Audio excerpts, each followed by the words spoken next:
Find the sum of all the 11 terms of an AP whose middlemost term is 30. So we have an information which is indirectly given. Using that, we have to figure out the entire answer. Okay, so we have n which is equal to 11. Those are given. So here this is something that we have to do it neatly.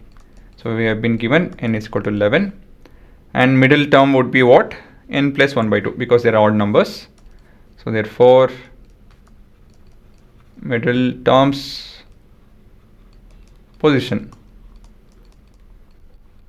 would be n plus 1 by 2. So this would be 11 plus 1, that's 12, 6.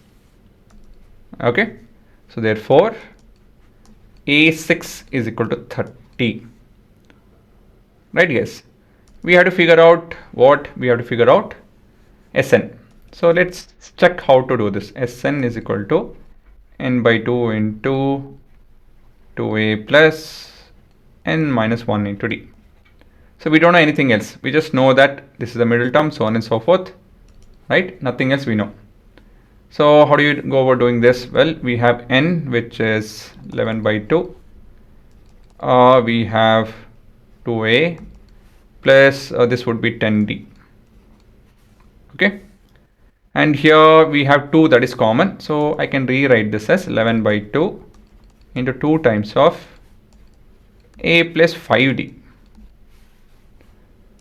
So 2 gets cancelled, and we have 11 times of a plus 5d, and this is the time wherein you have to pause and think over.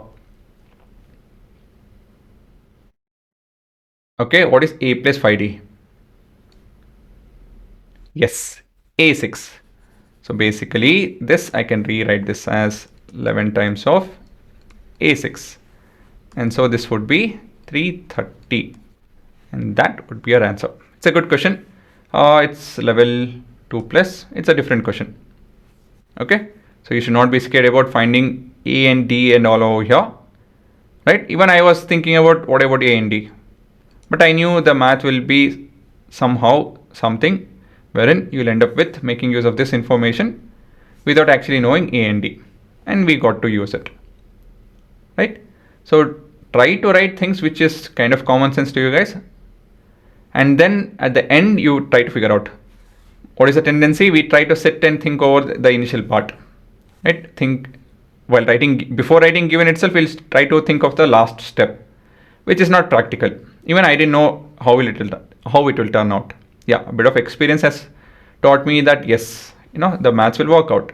If not for that, there's nothing else that is guiding me or that I know the answer, nothing like that, right? You can see that in few of the question I stumble across and make some silly mistake, and I get confused if I'm doing right or wrong.